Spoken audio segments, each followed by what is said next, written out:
Ana Zafer abi yana burlu ayıları da bineyi bile görüyorsun mu? Bunda kırmızı kala yana burada yok.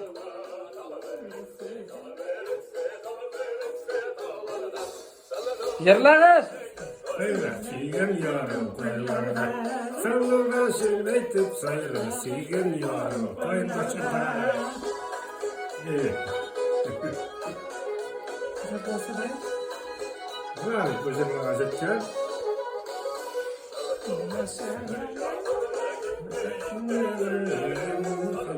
Söyletip sayılır.